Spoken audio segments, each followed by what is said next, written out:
रघुवंश के पंचम सर्ग में हम रघु और कोत्स का प्रसंग पढ़ रहे हैं। बहुत ही रोचक प्रसंग है। अभी तक हम पढ़ चुके हैं कि रघु विश्वजित यज्ञ में अपना सर्वस्व दान कर चुके हैं और बिल्कुल अकिंचन हो गए हैं। उसी समय महर्षि वर्तंतु के शिष्य उनके पास आते हैं। रघु सर्वस्व दान कर चुके हैं, इसलिए मिट्टी के पात्रों में अर्घ्य सामग्री लेकर कोत्स की पूजा उपासना करते हैं, अतिथि सत्कार करते हैं। और कोत्स उनके पूजा के पात्रों को देखते ही समझ जाते हैं कि रघु की क्या आर्थिक स्थिति है।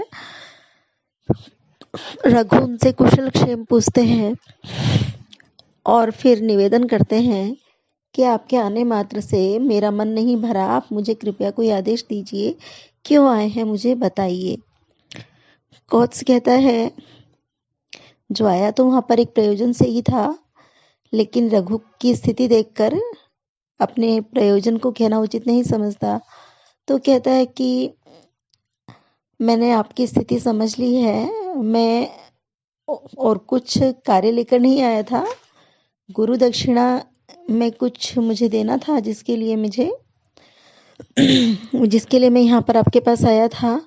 लेकिन मैं समझ सकता हूँ आपकी जो स्थिति है, आपने सत्पात्रों को अपनी संपत्ति दान कर दी है और इसलिए इस समय आप अकिंचन हो गए। हालांकि आपकी किंचनता भी इस समय सुशोभित हो रही है, तो मैं कहीं और जाता हूँ अपनी याचना लेकर। अब रघु पूछते हैं कि आप बताइए तो सही कि गुरु को देना क्या है।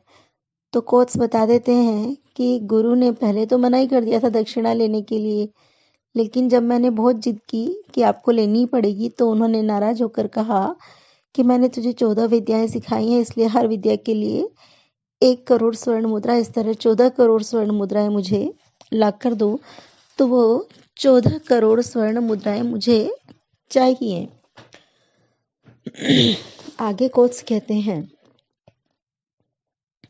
सोहम सपर्या विधि भाजनेन मत्वा भवन्तं प्रभु शब्दशेषम अभ्युत्सहे संप्रतिनोपुरोद्धुम अल्पेतरत्वात् श्रुति निष्क्रयस्य। सोहम, वह मैं, जिसको गुरु ने 14 करोड़ स्वर्ण मुद्राएं लाने का आदेश दिया है, ऐसा मैं सपर्या विधि भाजनेन, सपर्या विधि सत्कार विधि के भाजनेन बर्तनों से मत्वा मानकर भवंतम आपको प्रभु शब्द शेषम, जिसके पास केवल प्रभु शब्द शेष है, जिसके पास कोई धन संपत्ति शेष नहीं बची, लेकिन प्रभु शब्द जिसके पास शेष है, राजा का पद ही शेष है। अभ्युत्सहे, उत्साहित नहीं हो रहा हूँ, संप्रति, अभी इस समय, नोपरोद्धुम, न अभ्युत्सहे, उत्साहित नहीं हो रहा हूँ, उपरोद्धुम, कहने के लिए, अल्पेतरत्वात्, अल्पत्वात् है कम होने के कारण, और अल्पेतरत्वात् जो कम से भिन्न है, अर्थात बहुत अधिक है, बहुत अधिक होने के कारण, श्रुत निष्क्रयस्य, श्रुत ज्ञान का जो निष्क्रय मूल्य है, अर्थात गुरु दक्षिणा के बहुत अधिक होने के कारण कहने के लिए उत्साहित नहीं हो रहा हूँ। मैंने आपकी स्थिति आपके सत्कार के बर्तनों से जान ली है, और मैं आया तो था आपके पास 14 करोड़ स्वर्ण मुद्राएं मांगने के लिए, लेकिन अब आपकी स्थिति को देखने के बाद में जब मुझे समझ में आ गया है कि आपके पास केवल प्रभु शब्द शेष है, बाकी कोई धन संपत्ति शेष नहीं है, तो ऐसी स्थिति में और थोड़ा बहुत भी धन मुझे नहीं देना है, बहुत बड़ी राशि चाहिए गुरु दक्षिणा के लिए, इसलिए मेरा तो आपसे कहने का उत्साह नहीं रहा, मैं आपसे कहना नहीं चाहता। कहकर आपको क्यों परेशान करूं, संकोच में डालूं, क्योंकि इतने सारा धन आप किसी भी तरह से नहीं जुटा पाएंगे इस स्थिति में। स अहम सपर्या विधि भाजनेन भवन्तं प्रभु शब्द शेषम मत्वा श्रुत निश्चयस्य अल्पेतरत्वात् संप्रति उपरोद्धुम न अभ्युत्सहे। वह मैं सत्कार विधि के पात्रों से आपको केवल प्रभु शब्द से युक्त शेष बचा मानकर, अर्थात संपत्ति रहित मानकर, और विद्या के मूल्य अर्थात दक्षिणा के अत्यधिक होने के कारण अब कहने में उत्साहित नहीं हूँ, मुझे आपसे मांगना उचित नहीं लग रहा। इत्थं द्विजेन द्विजराज कांतिरावेदितो वेद विदाम्बरेण्य एक एनो निवृत्तेन्द्रिय वृत्तिरेनम जगाद भूयो जगदेकनाथ। इत्थम इस प्रकार द्विजेन ब्राह्मण के द्वारा द्विजराज कांति, द्विजराज कहते हैं चंद्रमा को, चंद्रमा के समान कांति वाले, शांत तेज वाले, शांत और अच्छा लगने वाले, जो प्रिय लगने वाला तेज है, जो चुपता नहीं है, ऐसे तेज वाले। आवेदित आवेदन किया गया, वेद विदाम वरेण, वेद विदाम वेदज्ञों में, वरेण श्रेष्ठ, वेदज्ञों में श्रेष्ठ, एनो निवृत्त इंद्रिय वृत्ति, एनस पाप, एनह पाप से निवृत्त इंद्रिय वृत्ति, इंद्रिय वृत्ति वाले, पाप से निवृत्त इंद्रिय वृत्ति वाले, एनम इसको जगाद कहा, भूय फिर से, जगदेकनाथ संसार के एकमात्र स्वामी रघु ने। द्विजराज कांति एनो निवृत्त इंद्रिय वृत्ति जगदेकनाथ वेद विदाम वरेण द्विजेन इत्थम आवेदितः सन एनम भूयः जगाद। चंद्रमा के समान शीतल कांति वाले, पाप से निवृत्त इंद्रिय वृत्ति वाले, संसार के एकमात्र स्वामी, वेदज्ञों में श्रेष्ठ ब्राह्मण कोत्स के द्वारा इस प्रकार निवेदन किए हुए रघु ने उस कोत्स से फिर से कहा। कोत्स ने जब बता दिया कि मैं लेने तो 14 करोड़ स्वर्ण मुद्राएं आया था, लेकिन आपकी स्थिति देखकर मांगने का साहस नहीं हुआ, तो रघु ने फिर से कोत्स से कहा। क्या कहते हैं?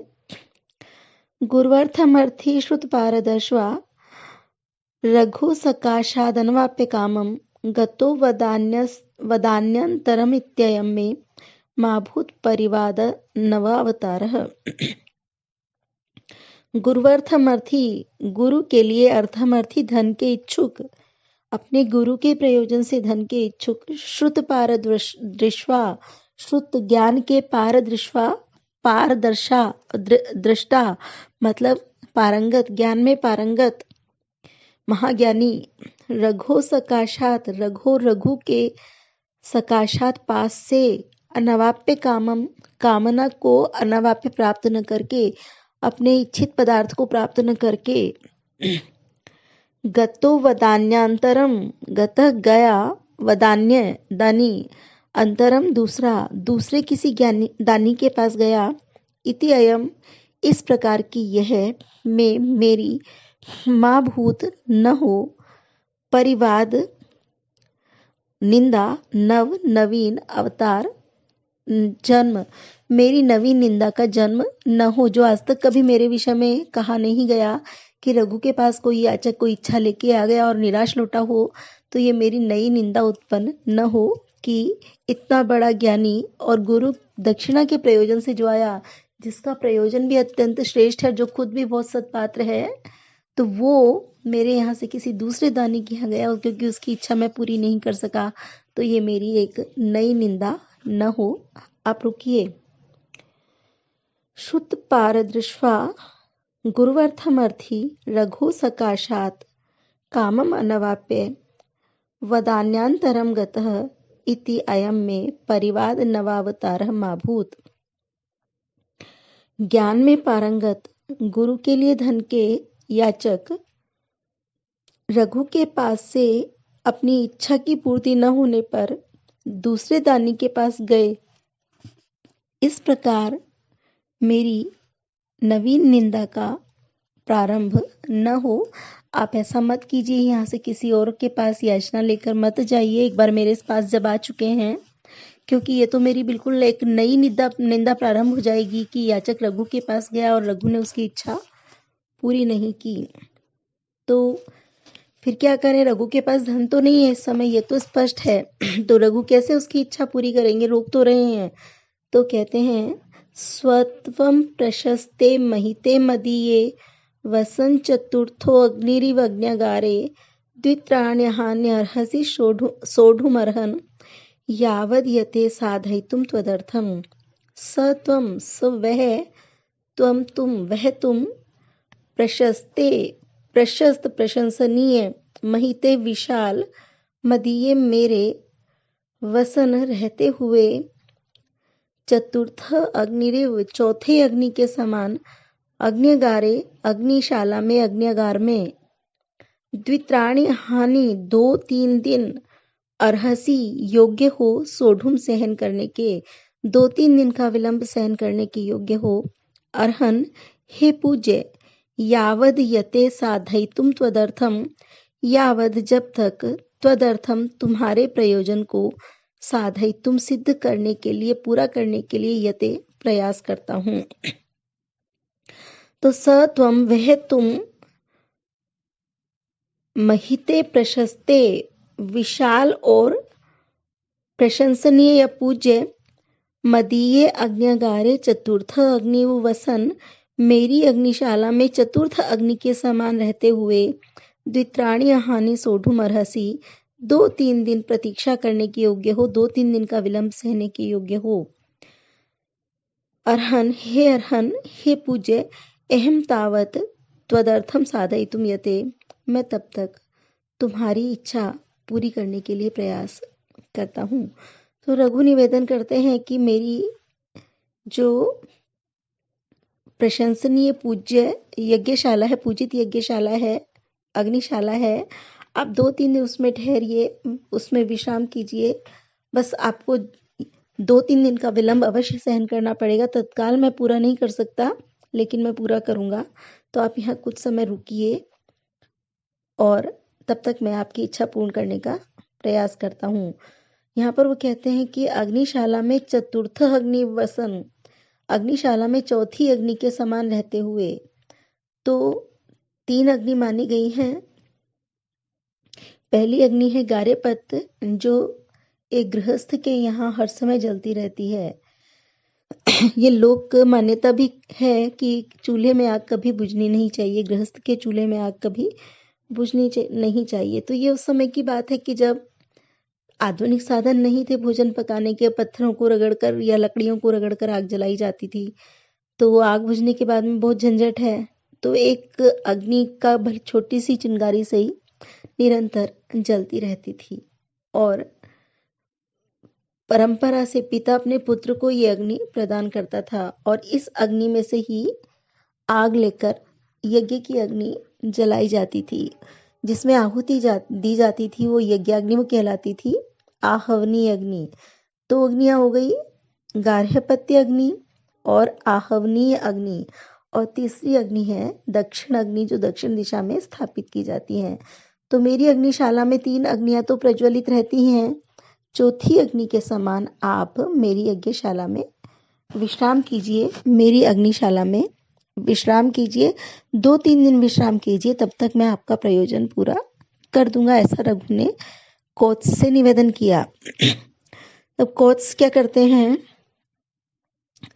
तथेति तस्य वितथम प्रतीतः प्रत्यग्रहीत संगरम अग्रजन्मा गामात्तसाराम रघुप्यवेक्ष निष्कृष्टुमर्थम चकमे कुबेरात।